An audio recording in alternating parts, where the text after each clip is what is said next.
Ya, kena itunya di apa sih namanya itu? Di ban oleh TikTok, dianggap AFK, away from keyboard. Sorry. Ini TikToknya ini dia anggap apa sih namanya itu? Dianggapnya Mimin AFK mungkin karena nggak ada pergerakan di layar ya. Begitulah. Jadi mesti begini-begini. Mimin takut begini-begini, takut autofokusnya bergerak sehingga bergeser begitu. Sebentar ya. Tadi tanya apa? Just tomato.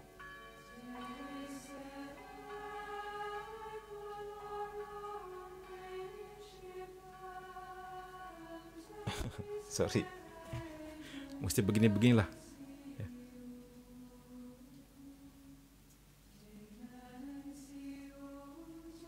Halo, halo, bagaimana? Apakah sudah kembali?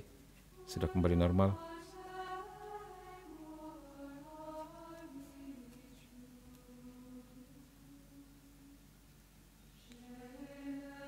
Oke, kita masuk kepada aku percayakan kebangkitan badan. Ya, tadi ada teman-teman bertanya tadi apa yang katanya, aduh 2 kali mau nanya 2 kali live-nya keputus. Oke, kita lanjut ya. 988. Syahadat Kristen atau pengakuan iman kita akan Bapa, Putra dan Roh Kudus serta karyanya yang menciptakan nih Bapa, menebus adalah Putra, dan menguduskan yang adalah Roh Kudus. Nah, jadi cara berpikir katekismus itu benar-benar ini ya, lurus ya, konsisten. Ini melakukan ini melakukan itu, ini melakukan anu. Jadi benar-benar runut seperti itu. Kalau kita sudah tahu sedikit trik-triknya, lebih mudah untuk berpikir secara sistematis untuk memahaminya. Berpuncak pada pewartaan bahwa orang-orang yang mati akan bangkit pada akhir zaman dan bahwa ada kehidupan abadi. Ya, ini adalah sebuah puncak pewartaan bahwa kita pun tidak hanya dibangkitkan secara rohani tetapi juga secara badan. Ini sebuah kepastian bagi kita. Oh ya, baik. Just Tomato bertanya, saya berbuat kesalahan Min, sekarang keadaan mulai kacau. Kalau mau memperbaiki keadaan parah, apakah Tuhan membantu? Rasanya seperti udah nggak layak Min, udah kacau banget keadaan. Jangan khawatir ya, nggak ada dosa yang terlalu besar atau terlalu kecil bagi Tuhan. Datang dulu kepada sakramen tobat. Itu awal mulanya. Kamu bereskan dulu di situ.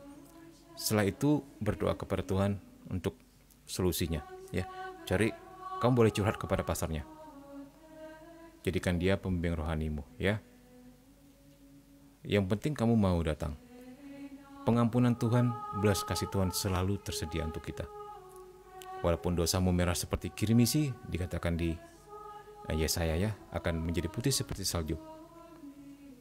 Melimpah ruah di dalam gereja, rahmat ketika kita mau datang. Nah, yang penting mau datang saja, pergi kepada sakramen tobat, kita lihat nanti apa yang akan terjadi ya.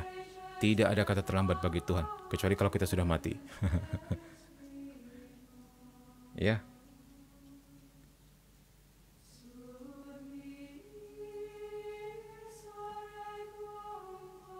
Udah, ini live-nya dihentikan lagi ya.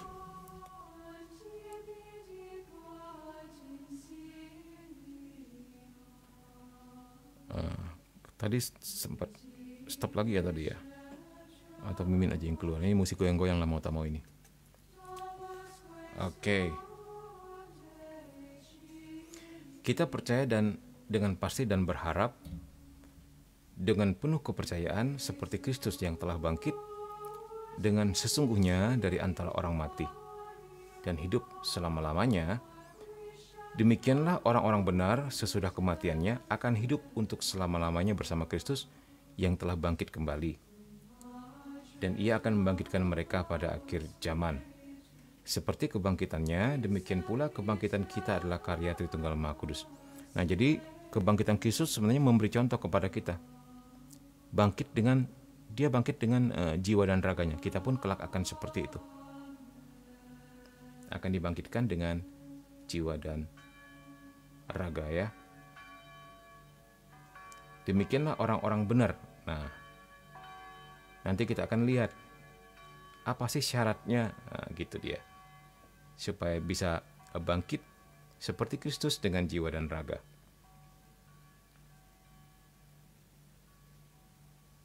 Dan jika roh Dia yang telah membangkitkan Yesus dari antara orang mati diam di dalam kamu, maka Ia yang telah membangkitkan Yesus Kristus dari antara orang mati akan menghidupkan juga tubuhmu yang fana itu oleh roh-Nya yang diam di dalam kamu. Roma 8:11. Itu jelas sekali, ya. Ada kebangkitan badan. 990.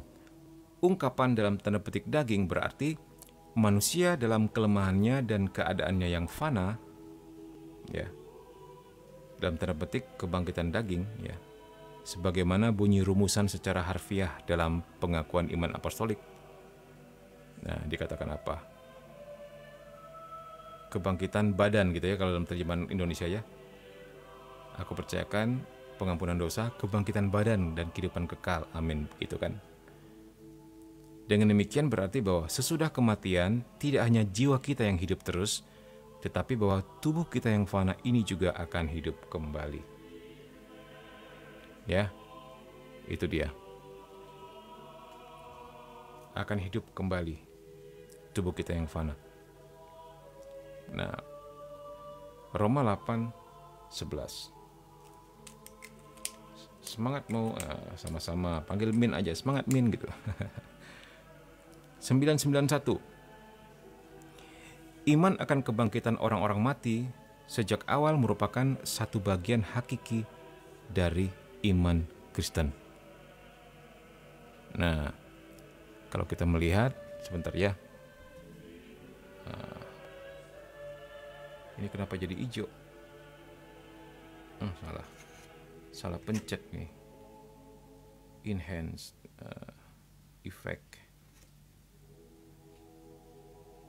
Sudah kembali, ya.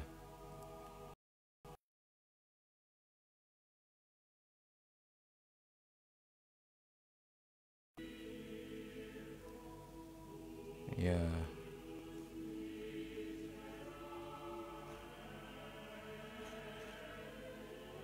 Oke.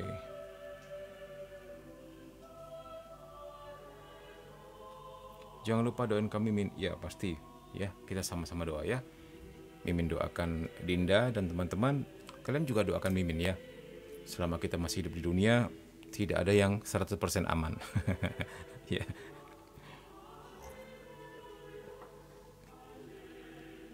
Sehat selalu, Min. Ya, sama-sama sehat selalu juga.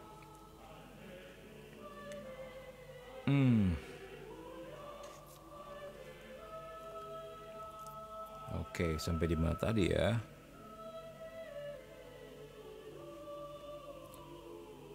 Oke, 991. Iman akan kebangkitan orang-orang mati sejak awal merupakan satu bagian hakiki dari iman Kristen.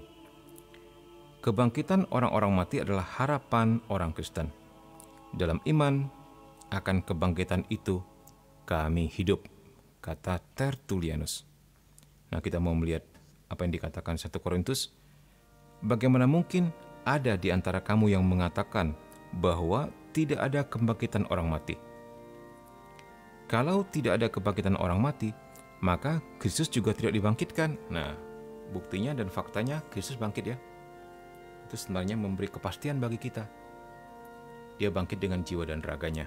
Kita pun akan seperti itu nanti.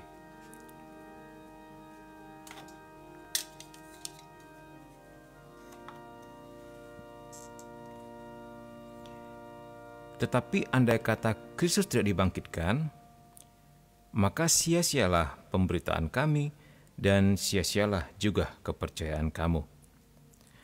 Tetapi yang benar ialah bahwa Kristus telah dibangkitkan dari antara orang mati sebagai yang sulung dari orang-orang yang telah meninggal. 1 Korintus 15, 12-14.20. Nah, jadi yang dibangkitkan itu kita semua, Kahmin termasuk yang masuk neraka.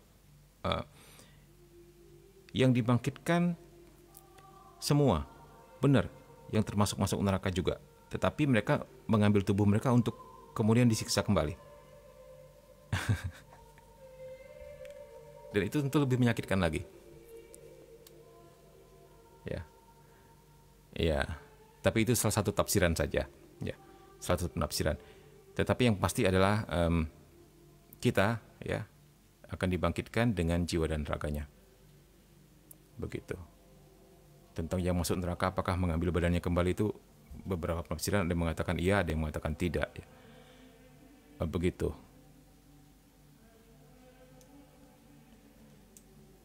Terus sampai di mana tadi?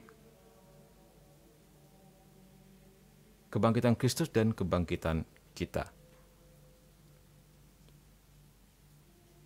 Tapi ada syaratnya nanti. Kita akan melihat apa sih syaratnya untuk bisa bangkit seperti Kristus. Nah, kalau berdasarkan syarat ini, rasanya yang masuk neraka nggak bisa bangkit. Oke, kita lihat ya. Wahyu bertahap tentang kebangkitan. Allah mewahyukan kepada umatnya tentang kebangkitan dari antara orang mati, langkah demi langkah, jadi bertahap. Harapan akan kebangkitan badan dari orang-orang yang telah meninggal muncul sebagai akibat dari iman akan satu Allah yang menciptakan seluruh manusia dengan jiwa dan badan. Juga pencipta langit dan bumi memegang teguh dan dengan setia akan perjanjiannya kepada Abraham dan keturunannya. Sambil memandang kedua kenyataan ini, mulailah iman akan kebangkitan menyata. Maksudnya menyata itu menjadi nyata.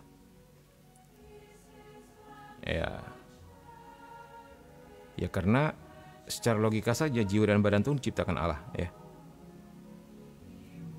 Jadi diandaikan ciptaan Allah itu nggak ada yang sia-sia.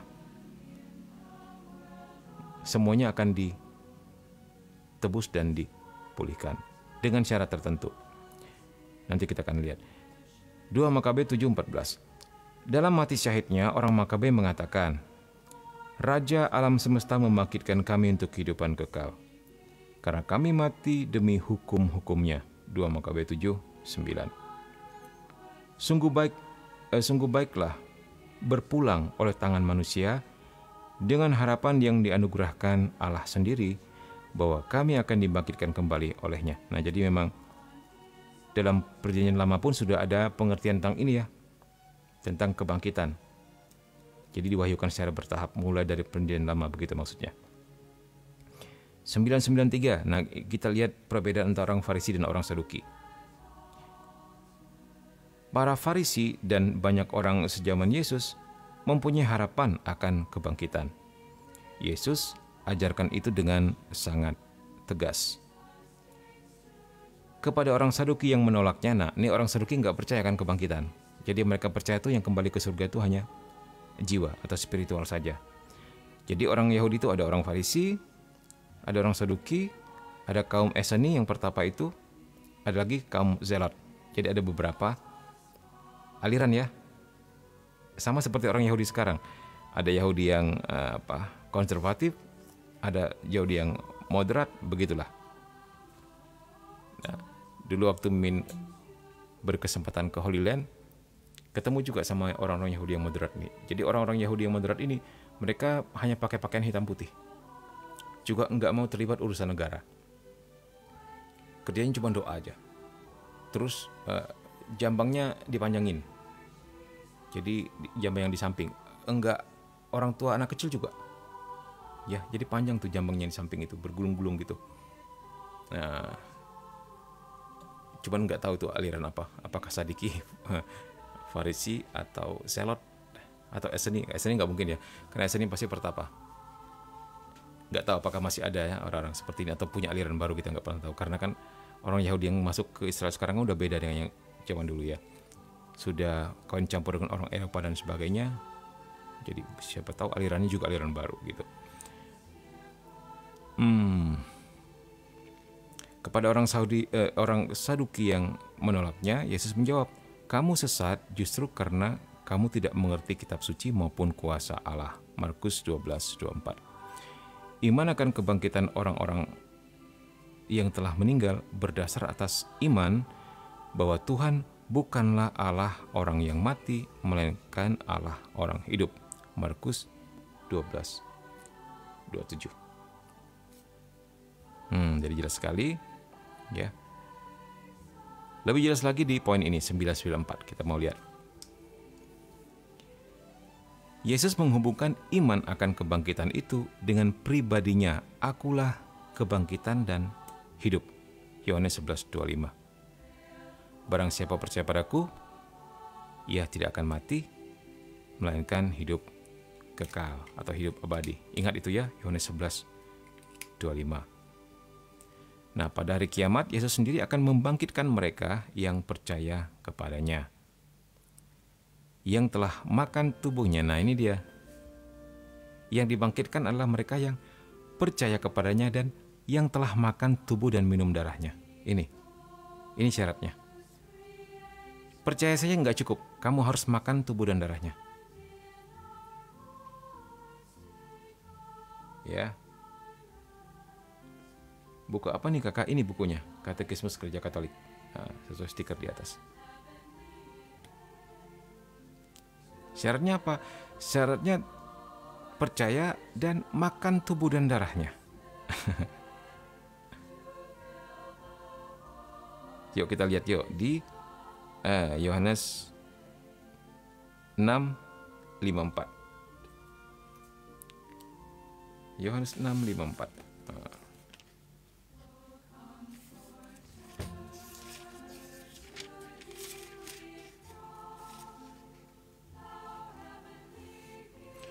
Barang siapa makan dagingku dan minum darahku, ia mempunyai hidup yang kekal, dan aku akan membangkitkan dia pada akhir zaman. Ingat, yang dikatakan adalah barang siapa makan tubuh dan darahku, bukan barang siapa yang makan simbol tubuh dan darahku. Ya, harus benar-benar tubuh dan darah Kristus. Nah, kalau dalam Katolik namanya transubstansia. Ketika imam mengatakan inilah tubuhku, inilah darahku, terjadilah yang namanya transubstansia. Materinya sama, substansinya berganti. Dari air menjadi darah Kristus, dari hosti atau roti menjadi tubuh Kristus. Itulah syaratnya ya. Nah, dalam kehidupannya di dunia ini, Yesus telah memberikan tanda dan jaminan untuk itu. Yes, konsekrasi. Nah, dalam kehidupannya di dunia ini, Yesus telah memberikan tanda dan jaminan untuk itu. Waktu ia membangkitkan beberapa orang mati, ya kita lihat siapa saja yang dibangkitkan Yesus. Masih ingat? Ayo. Judul lagunya apa, Min? Lagunya ini apa ya? Ini lagu Maria kalau nggak salah ya. Doakan kami anakmu. Apa judulnya ya kalau bahasa Indonesianya ya? Bunda Allah tak bercela ya. Bunda Allah tak bercela, mawar yang harum semerbak itu. Ya. Ayo ingat siapa saja yang dibangkitkan Yesus. Selain Lazarus. Nah, udah Min buka satu.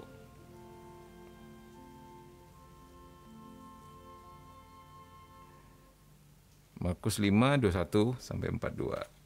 Itu PR ya. Oke.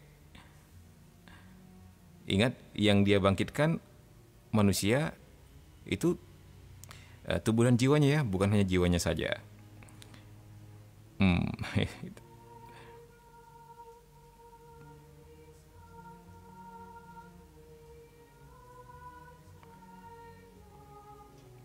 Dan dengan demikian Yesus mengumumkan kebangkitannya sendiri, tetapi yang termasuk dalam tatanan yang lain. Ya, jadi maksudnya beda kelas di bangkitnya Yesus sama Yesus bangkitkan yang lain ya.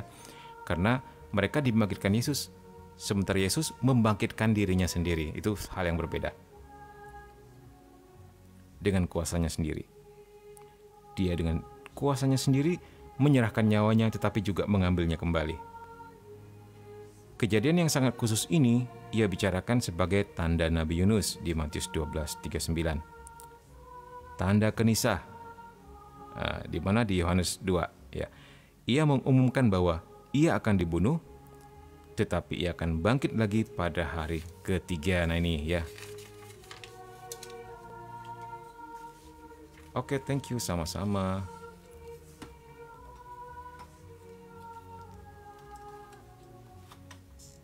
Kita sampaikan sampai di sini saja ya, tuan-tuan dan puan-puan.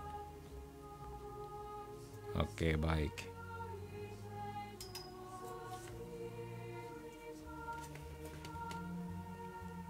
Sembilan lima.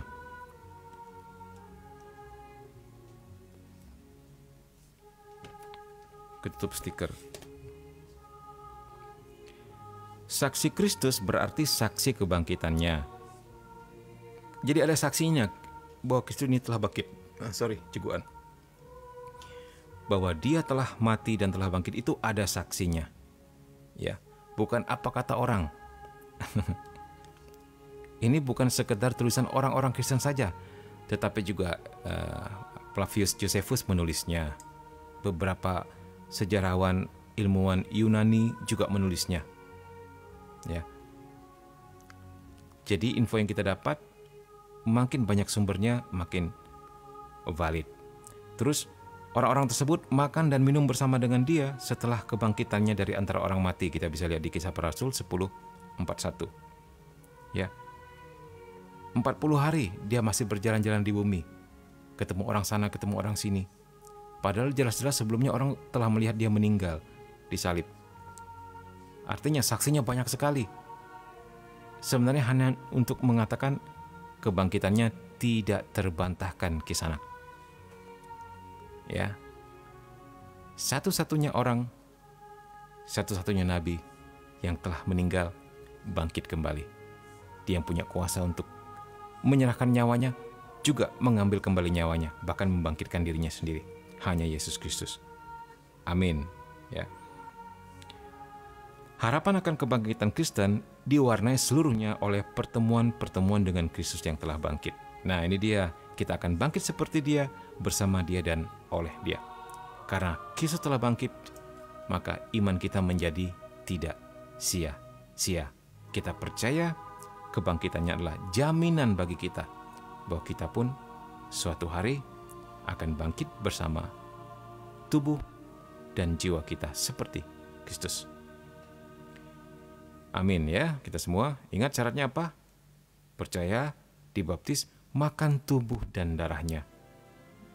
Nah, yang terakhir ini penting. Ya, makan tubuh dan darahnya itu penting. Ya. Bukan makan simbol tubuh dan darahnya ya. Camkan itu kisanak. Baik, 996. Iman Kristen akan kebangkitan sejak awal bertemu dengan salah faham dan perlawanan. Nah, kalau kita lihat di Kisah 17:32 ya. Seperti itu di 1 Korintus 15:12-13 juga.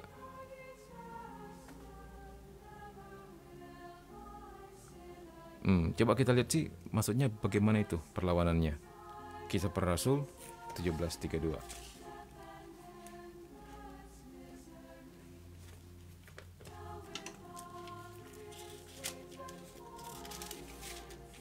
Mimin ikut WYD. Waduh, itu untuk muda-mudi ya. Mimin udah tuir ini. Baik kalau bisa ikut ya. Kalau Dinda bisa pergi sama teman-teman, mantep tuh. Di mana? Tahun ini ya atau tahun depan ya? Di Seoul ya, Korea kalau nggak salah ya.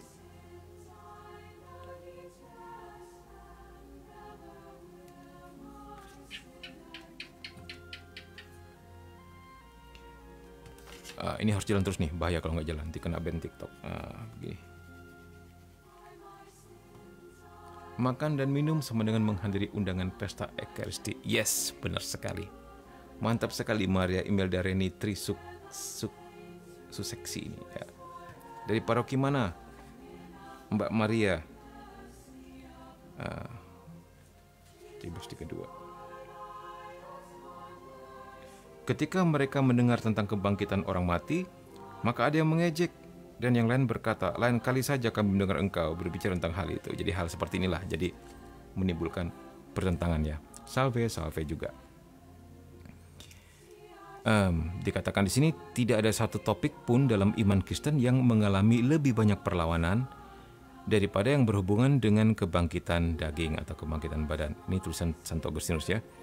Pada umumnya orang berpendapat bahwa kehidupan pribadi manusia sesudah kematian itu bersifat rohani saja. Tetapi bagaimana orang dapat percaya bahwa tubuh ini yang nyata-nyata mati akan bangkit lagi untuk kehidupan abadi?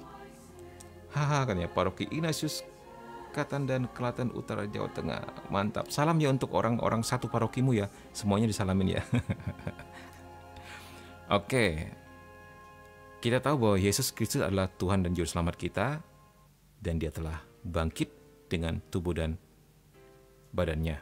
Dia adalah 100% Allah, juga 100% manusia. Ya. Tapi ada juga manusia yang ternyata sudah seperti itu. Sudah dibangkitkan dengan jiwa dan raganya. Kamu tahu siapa? Satu-satunya manusia.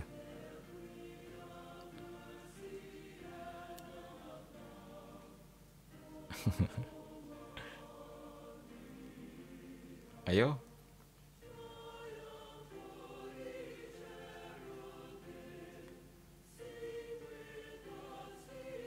Izin mau bertanya, silakan.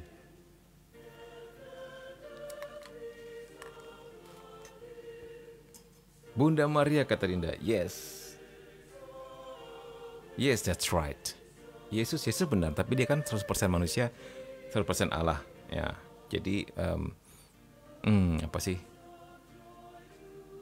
Bukan manusia biasa, intinya begitulah. Kalau Bunda Maria manusia biasa, dia telah mendahului kita dan memberi jaminan kepada kita bahwa sebenarnya begini, memandang kepada Bunda Maria itu sebenarnya memandang kemuliaan kemanusiaan kita sendiri, bahwa pada akhir zaman nanti kita pun akan seperti itu. Jadi Bunda Maria itu jaminan bagi kita, jaminan kemuliaan kemanusiaan kita, bahwa ketika kita setia kepada Kristus seperti Bunda Maria, kita pun akan dibangkitkan dengan tubuh dan jiwa kita. Memandang kepada Maria sebenarnya kita sedang memandang kemuliaan kemanusiaan kita sendiri, bahwa ternyata manusia yang fana ini, manusia yang bisa mati ini diangkat setinggi-tingginya secara kodrat, melebihi level apapun, level alam semesta, bahkan level para malaikat dan orang kudus. Karena apa? Menjadi Bunda Allah. Itu benar-benar benar-benar gila men, ya. Itu dia. Jadi Bunda Maria adalah jaminan kemuliaan kemanusiaan kita di dalam Tuhan. Ya, bahwa kita pun akan one day akan seperti itu. Jadi memandang kepada Bunda Maria, memandang kita sendiri nanti, kelak pada akhirnya akan menjadi begitu, gitu. Mengapa Allah juga disebut Bapa? Nah, ada yang pengen jawab? Sebelum kita akhiri, ini udah selesai ini sebenarnya ya.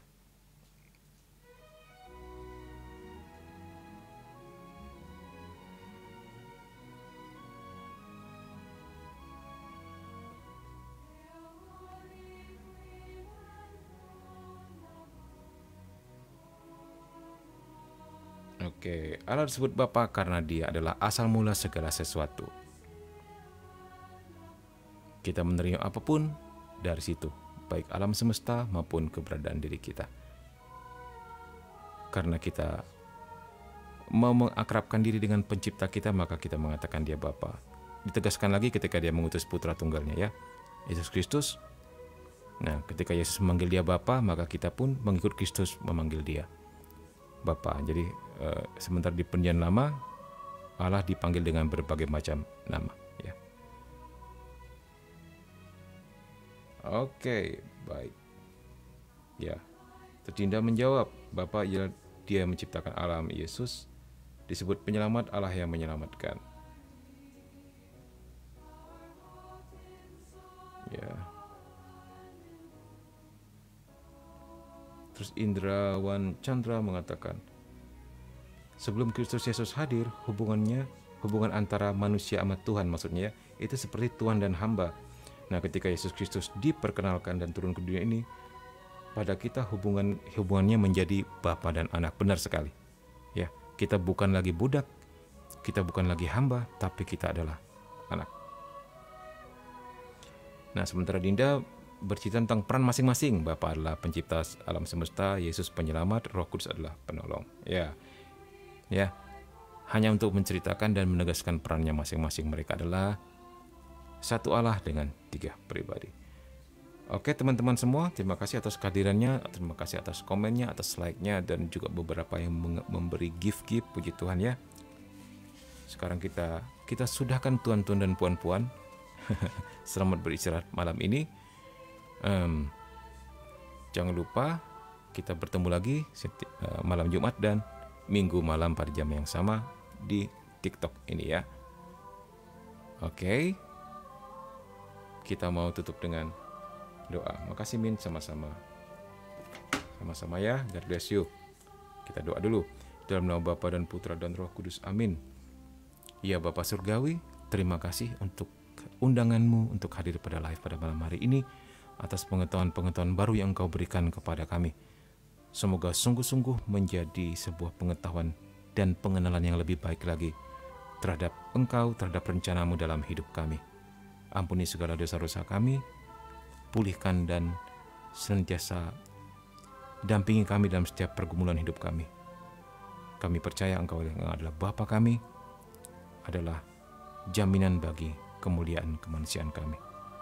Terpujilah Engkau ya Bapa, Putra dan Roh Kudus, kini dan sepanjang masa. Kemuliaan kepada Bapa dan Putra dan Roh Kudus seperti pada permulaan, sekarang, selalu, dan sepanjang segala abad. Amin. Dalam nama Bapa dan Putra dan Roh Kudus. Amin. God bless you all. See you.